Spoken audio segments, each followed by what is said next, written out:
Lai Diaz, tama ba? Jen, opo. Police Lieutenant Ma'am Evelyn, magandang umaga po. Hello? Sa programa po. Hello, good morning po. Magandang umaga po. Good morning po. Opo, tama ho ba? Evelyn Lai Diaz po, ma'am? Lay po, Lay. Lay, ayun. Evelyn Lay, yes Oo. po. Okay, so ma'am, una, okay, ano na po ang update base sa ginawa po ninyong initial investigation doon sa pangyayari kahapon sa shooting sa loob ng San Jose National High School na kung saan ang involved yung dalawang menor de edad. At 13, tama ho ba ang sugatan na at 3 ang patay? May progress po kami dito as of 11:26 kagabi. So, in-account po namin in any ways yung CICL natin is hawak na naman po ng mga pulis. And in-account namin yung mga victim po from this incident. And as of 11:26 p.m. ng June 22, meron tayong recap po dito. The deceased remains at a 3-person. May firearms-related injuries tayo na umabot po ng 15. 15 at na? Yes po. At meron po tayong non-firearm-related injuries na 5 Okay. persons. Non-firearms related injuries, ibig sabihin, hindi po bala ang tumama sa kanila. Yes po, Oo. yes po. So, ano po yung dahilan ng... Due to the commotion po nung nagpaputok na po at nagkakaroon ng commotion na makalabas po ng school yung mga estudyante, doon na po nagkaroon ng mga injuries. Opo. So, itong mga non-firearms related, kasama na doon sa bilang na 15, ma'am? Hindi pa po, Hindi hindi pa pa. po. Oo, yung total firearms related injuries natin is 15 po. 15. Yung non-firearms, ilan po?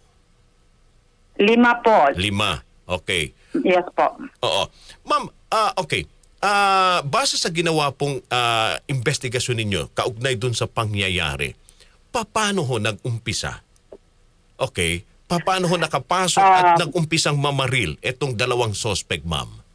Base po sa pagtanong natin doon sa security guard na naka-duty nung time na yon. May security guard pala? Yes po, meron po silang naka-civilian guard. Nagbabantay po sa gate nila, meron yan. Okay. So, paano ho nakapasok at hindi napansin ng security guard na may dalang baril yung dalawang bata? Napansin po niya yung isa nung pumasok. Naalala po niyang pumasok yung isa sa front entrance ng school. Pero yung isa po na perpetrator natin is hindi po niya nakitang pumasok. And base doon sa kwento, yung school perimeter kasi is may mga lagusan yung ibang areas ng perimeter fence nila. So probably doon dumaan yung isa. Kasi isa lang sa mga suspect natin yung nakita nung guard na pumasok. At base doon sa nakausap natin din na teacher is ongoing yung klase nang mangyari ang incidenting ito at narinig na lang po nila habang nagklaklase na may nagpaputok doon sa labas. So nung sunod-sunod na po yung mga putok na narinig nila is doon na po sila nagpanik. At yun nga, yung mga ibang estudyante is nagtakbuhan palabas habang yung iba naman is doon na lang sa loob ng classroom nagtago. Kaya nung pumasok po itong dalawang suspect natin sa mga classrooms is may natamaan po nang doon sila nagpaputok. Opo. Okay. Sabi nyo nga may security guard para sa main gate pero hindi niya napansin na na yung isa doon pumasok sa main gate pero yung isa hindi niya napansin kung saan pumasok ito. Opo. Alin doon? Yung 15 o yung 14? Yung 15 po, yung nakita niyang pumasok sa gate. Oo. So yung 15, yun yung may dalang, yung dalang baril niya? Yung 15, yun yung revolver. Revolver. Revolver po. So, yung security guard, hindi niya ini-inspect ng maigi? Hindi po tayo makapagsasabi kung ano po yung nangyari during his tour of duty, ano? Opo. Kung nag-i-inspect ba siya doon or hindi. Basta't ang sabi lang niya, nakita niyang pumasok yan na bata. Oo. Oo. Ay, posible hindi naman naka-display yung revolver. Yes po, yes. Nakatago, bag siguro. Nasa loob ng bag, oo. Opo. Doon sa mga nasugatan, balikan natin uli, no, Police Lieutenant Diaz. Doon sa mga nasugatan, ma'am, pawang mga estudyante lahat po 'yon. Walang Yes po. walang guro, walang non-teaching personnel from San Jose National High School. Wala po. Okay. Nakausap nyo ba yung mga magulang ng biktima, ng mga suspect, ma'am?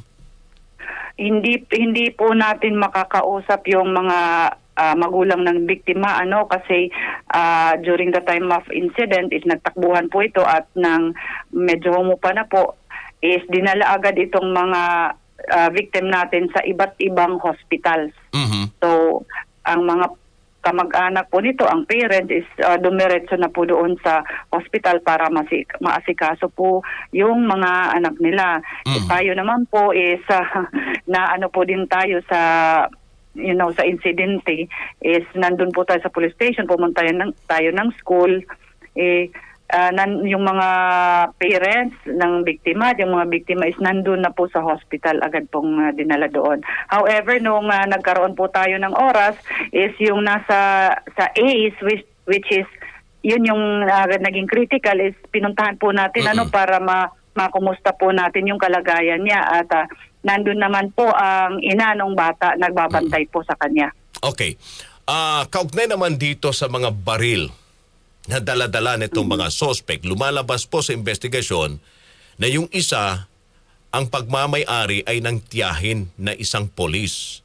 Yes po. Opo. Yung 9 Glock, ano yon? 9mm po. Oo, 9mm. Yes po.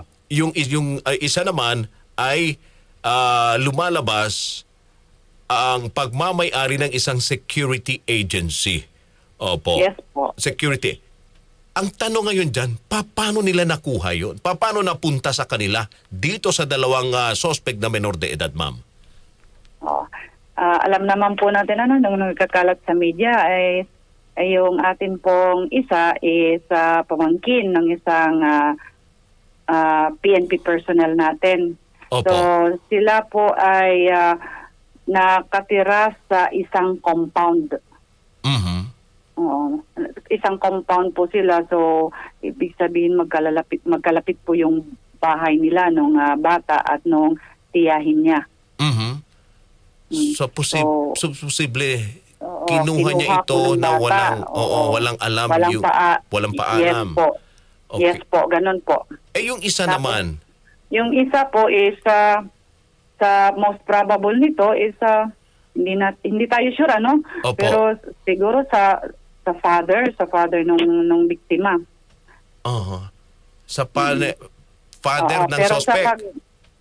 pero sa pagtatanong po natin doon sa bata, ang sagot po ng bata is nakita lang daw niya sa damuhan.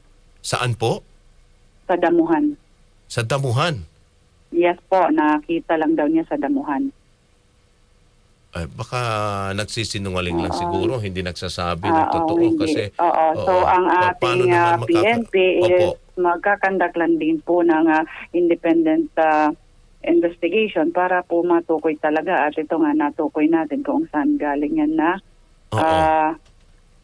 firearm na revolver. Opo. Sa ngayon medyo maaga pa na para sabihin na opo, kung ano din ang liability ng mga nagmamay-ari ng mga baril, lalo tigit doon sa isang suspect na ang pagmamay-ari ng ginabi niyang baril sa krimen police. Yes po. Opo. Okay.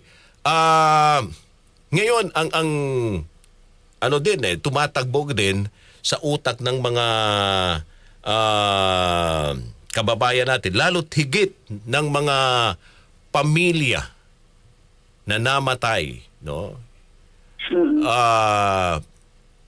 Paano nila makakamit ang hustisya, ma'am? Since mga menor de edad po ito at mayroon po tayong tinatawag na juvenile law na pinoprotektahan itong mga menor de edad sa ganitong insidente. Yung karapatan nila.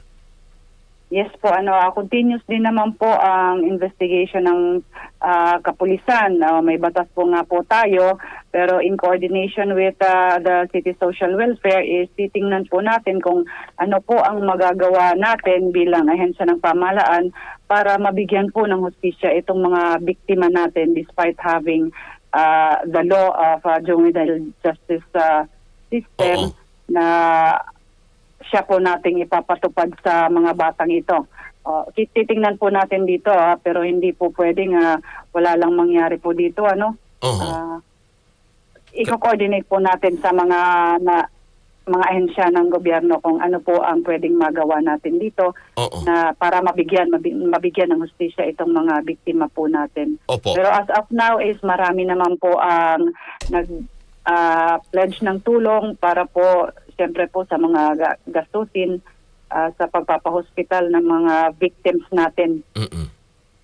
Marami po ang nagbibigay ng tulong. So, sa kasalukuyan, ma'am, nasa kustodiya na po ng otoridad ang mga sospek, pero may kaso na bang naisampa sa mga ito? Hindi pa tayo sa kaso kasi as of ng progress namin dito is nag-undergo pa ng processing yung mga bata like yung paraffin casting kasi nagpaputok nga ang mga ito. So, in process pa yung mga bata. So, sa kasalukuyan ang dalawang suspect nasa kustodiya po ng DSWD na? Ang base dito sa is in-undergo pa lang sila ng process sa ating Regional Forensic Unit 8.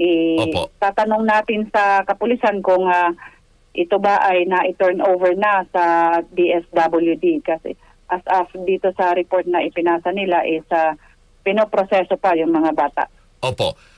Palaisipan din, ma'am, ang motibo kung bakit nagawa nitong dalawang suspect itong karumal-dumal na krimen. Lumalabas bullying. Ayun na ho ba ang ang pinaka dahilan kung bakit nagawa nila ito? Dahil sa pambubuli, ma'am? O mayroon pa ho kayong nakikitang anggulo? May so far, yun yung lumalabas dahil base sa pagtatanong, yun din yung sinasagot. Pero ang kapulisan po natin ay titingnan po ang ibang anggulo pa, no? Kasi marami ang lumalabas na mga sa social media na mga post tungkol dito sa dalawang ito. So, hindi lang magre-rely ang ating pulis sa kung ano yung sinasabi ng mga bata. Kakandak din ng investigation independent of sinasabi ng mga bata ang ating mga kapulisan. Well, may mga info din, ma'am. Di umano, kaya gusto namin kumpirmahin po sa inyo. Ang isa daw sa mga suspect involved na sa may record na o may nagawa ng krimen dati pa, ma'am? Totoo po ba ito? Hindi po natin masisiguro yan kasi minor nga ito and yun naman yung mga records ng minor is confidential yan. So hindi po natin masisiguro yan. Pero kumusta itong dalawang suspect? Tahimik naman na nakikipag-cooperate kung tinatanong doon sa police station kasama yung mga magulang nila. Balikan ko uli yung 15, ma'am, na naka-confine. Tama ba naka-confine pa rin sa ospital? Kumusta ho ang kanilang kalagayan? Stable naman po at maayos itong mga may injuries.